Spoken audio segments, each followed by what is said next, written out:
Lucas was a boy who spent part of his childhood in an orphanage, believing he was unworthy of love, until he was adopted by a sweet woman who brightened his days. However, despite having his mother's love, she was single, and the boy missed having a father figure like most children in his school. One day, his mother finally got married, and Lucas was excited to have a father. But fate surprised them, and the man wasn't who they imagined. When Lucas was still a baby, he was left at the doorstep of the city orphanage. It was the only orphanage in the small city of Rome, Georgia, known for taking good care of babies and children who ended up there for some reason. That was the case with Lucas, who, at only 9 months old, was found by one of the caretakers, who heard his cries through the door, muffled by the sound of the rain that night. Until the age of 3, Lucas remained at the orphanage, but he grew up as a healthy, smiling, and playful boy. However, when Lucas turned 4, things didn't continue as smoothly, and for some reason, the other children didn't embrace him as they had before. He tried to join in the games, but always ended up being excluded in some way. When they were choosing teams to play soccer, which he loved, he was almost always picked last. He became the target of the children's teasing and bullying about anything he did. Perhaps it was a defense mechanism for the other children to avoid being the target themselves. But unfortunately, everything fell onto Lucas. His only companion was a kitten that appeared in the orphanage's grounds and became his best friend. In one of those lonely moments, Oliver, the name Lucas chose for the kitten, showed up and sat on the boy's lap. He was already feeling down, but he became emotional with the animal's gesture, and they created a true connection there. It seemed like Oliver knew when Lucas was feeling down, because he always appeared in those moments after being missing for days like homeless cats do. Time passed, and Lucas was almost turning 6 when he met his mother, Martha, a kind 55-year-old lady who visited the orphanage with the dream of adopting a baby or a child. Martha had tried to fulfill this dream with her previous husband, but he passed away before they could do so after a car accident. The woman dedicated her life solely to work as a nurse and didn't remarry, deciding to fulfill her dream alone. When she arrived at the orphanage, she saw Lucas playing with the kitten Oliver, while the other children were drawing, and she was immediately enchanted by the boy. She observed him for a few minutes until he noticed her and also looked at her, waving shyly. Without knowing why, Lucas felt a warmth in his chest when Martha approached. "Do you like kittens? I used to have one too. They're the best, aren't they?" Martha said with a smile, and Lucas nodded. "What's your name, dear?" "Lucas," he said softly. Then Martha asked if she could get to know him better, and the boy said yes. His eyes were shining. Martha said she would be back soon for them to talk and play with Oliver, saying goodbye and heading to the institution's office to inform them of her intention to get to know Lucas and possibly adopt him. As the city was small, it was difficult for people not to know each other, and Martha was known for being a kind, hard-working woman and an excellent nurse. Her experience with children of all ages for years at the hospital and her good reputation would facilitate the adoption process, as guaranteed by the director that day.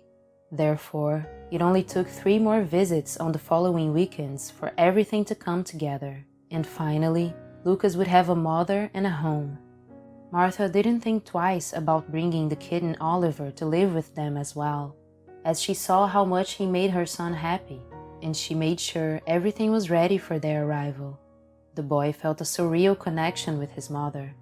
They would often understand each other without saying a word. Martha was an excellent mother, taking care of her son with love and teaching him to be a good person for the world. Shortly after being adopted, the time came for Lucas to go to school, and he was apprehensive. He would be interacting with other children again, and his last memories of the orphanage weren't the best. "It'll be all right, my dear. Regardless of what happens, know that you're wonderful just the way you are, and those who are not your friends are the ones missing out.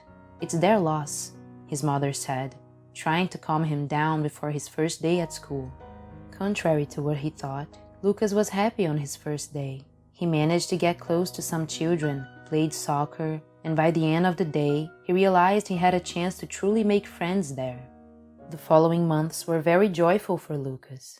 He had many friends, he was a very smart boy, and he would come home excited to tell his mother about his day, until the day of the school's Father's Day celebration arrived, and Lucas realized that he felt really affected by the absence of a father figure in his life.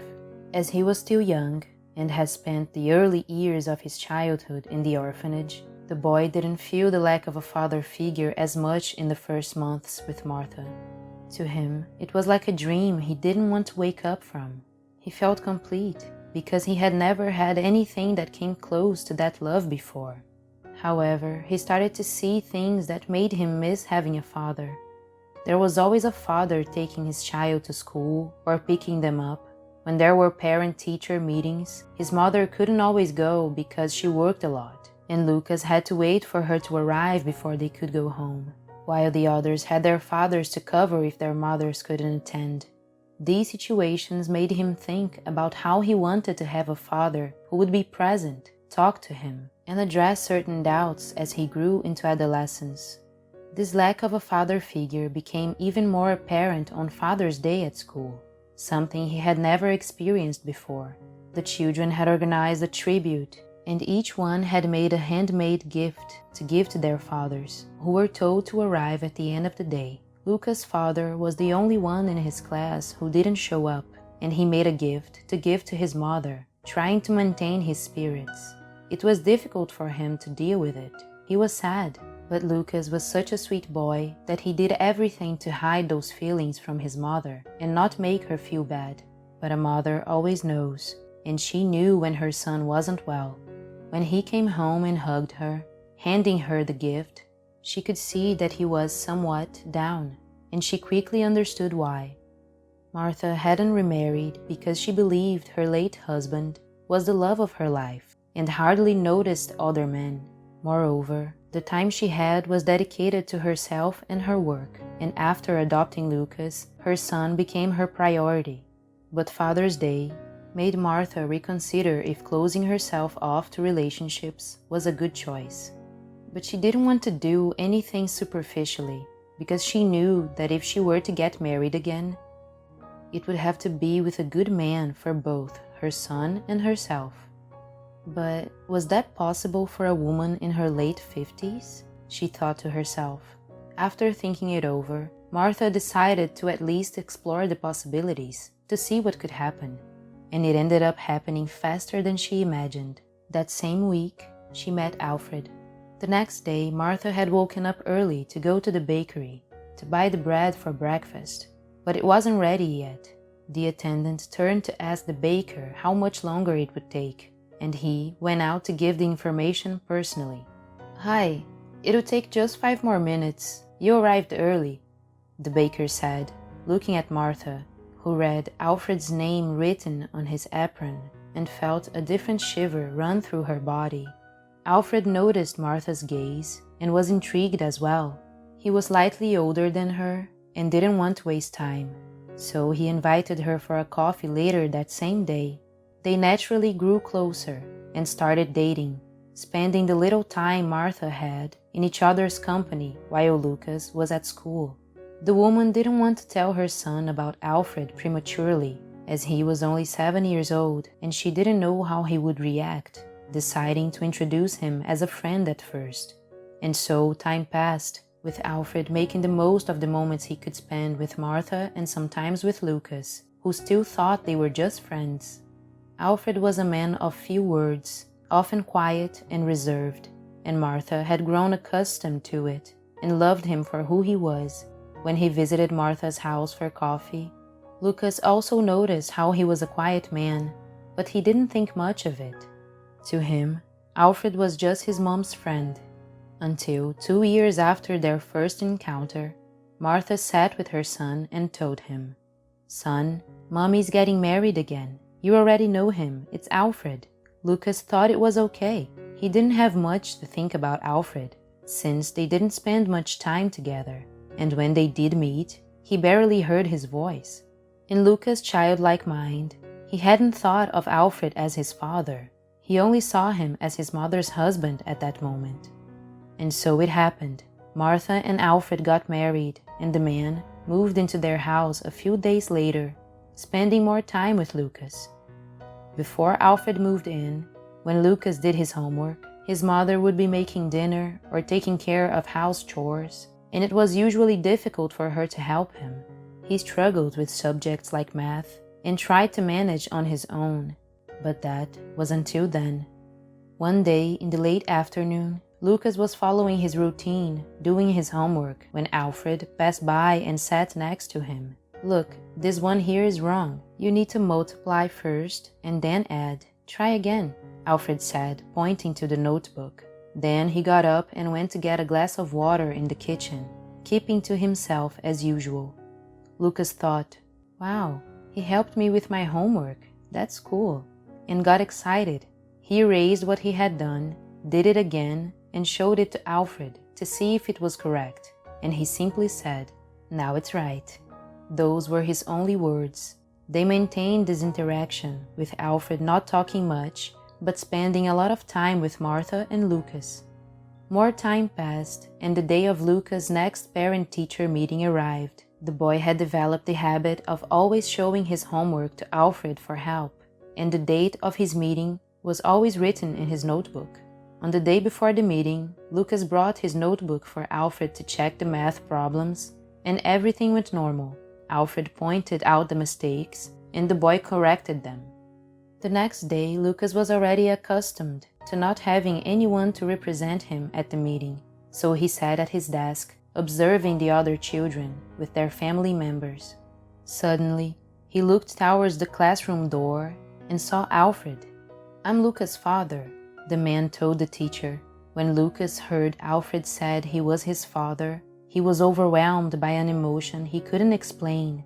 He was just a child, and he felt like crying, but it was a good cry. However, he held it back. Alfred entered, said hello to Lucas, and sat next to him. The teacher, who was always present at the meetings, paid attention to everything and noticed that Lucas was emotional, as she had seen how he usually became sad on such occasions. When the meeting ended, everyone said goodbye to their parents, and the children went out for recess. Lucas also said goodbye to Alfred, but unlike his classmates, he remained seated in the classroom. His teacher, witnessing that scene, seeing the tears almost falling from the boy's eyes, approached and said, "You can cry, my dear. You can cry. Now you have a father." Then Lucas cried like he had never before. He didn't fully understand what he was feeling, but he knew it was something good. The teacher stayed with him until he calmed down, and then he went to play with the other children. The time came for the kids to go home, and usually Lucas would wait alone for hours until his mother finished working and came to pick him up, or he would walk home with other parents when possible. But this time was different. When the bell rang for dismissal, who was waiting outside for Lucas? Alfred. Alfred had rearranged his work schedule to pick up Lucas, who walked towards him. "Let's go home?" was all the man said. On the way, walking side by side, Lucas raised his little hand and held Alfred's hand, and that became a special moment for the two of them. Whenever Alfred took or picked up Lucas from school, they walked hand in hand. For Lucas, holding Alfred's hand held great significance, and it became even more special when the man started telling everyone that Lucas was his son. Once, while returning from school, they passed by a neighbor's house, and she wanted to know more about Alfred's marriage to Martha. "But aren't you going to have a child?" she asked, and Alfred replied, looking at Lucas, "I already have a son. Look, here he is." And the boy felt an explosion within himself. "The child he's talking about is me. He's talking about me," he thought. And so, without asking or discussing it, Lucas began calling Alfred his father, and time went by. Alfred would drop him off and pick him up from school, attend all the parent-teacher meetings, participate in Father's Day celebrations, and organize birthday parties for Lucas as he grew up. The man, who was a baker, insisted that his son study hard and made an effort to buy any book his son wanted. He was a father of few words, but always present and very loving. When Lucas had his first girlfriend, Alfred explained what was necessary, taught him what he could do and couldn't do with a girl, emphasizing the importance of always respecting her wishes. Although he didn't speak much, affection and love were always there, in the few words he said, in his gestures, in his gaze. On the day of Lucas' high school graduation, Alfred gave him a white shirt to wear, and on the day of the event, he and Martha went to honor their son. That was the first time Lucas saw Alfred cry. Later, Lucas talked to his mother, and she said that Alfred always cried whenever he was moved by Lucas in some way, but he would hide his tears from his son. Martha was also a wonderful mother, and as time passed, no one remembered that there was no blood relation between them. It didn't matter. No one would dare to say that Alfred or Martha weren't Lucas' parents. After a few more years, Lucas met a young woman, and after 2 years of dating, they got married. He asked both Martha and Alfred to walk him down the aisle. On that day, Lucas caught a glimpse of his father crying with emotion in the kitchen after the proposal. Sometime later, Lucas and Mia had a baby boy, and when Martha and Alfred met him, Lucas said to his parents, "Do you know what his name is?" Both of them said no, and Lucas replied, "It's Alfred." "Oh, very well," was all Alfred managed to say before leaving the room. Lucas went after him. Alfred was crying a lot in the hallway, and he hugged him. They stood there, crying and embracing for a few minutes. Lucas had such a strong connection with his father that he rented a house on the same street where his mother and he lived, because they did almost everything together. They had many happy moments for a long time, until, when Lucas' son was only 5 years old, Alfred went to sleep and never woke up. He passed away peacefully in his sleep after a cardiac arrest, which came as a surprise to the family, since he appeared to be a healthy man. After that, Lucas remained a wonderful son to his dear mother Martha and an exemplary husband and father. But he says, to this day, that there isn't a day he doesn't miss his father, that Alfred meant everything to him. This is a story mainly of a father and son, a story of love that goes beyond blood relations, and a love that was expressed through few words, but manifested in numerous other ways. Alfred turned out to be even better as a husband and father than Martha and Lucas had imagined, and he realized that pure love is expressed much more through actions than words. If you know any similar stories, write about it in the comments, like the video, share with your friends, and subscribe to the channel for more fantastic stories.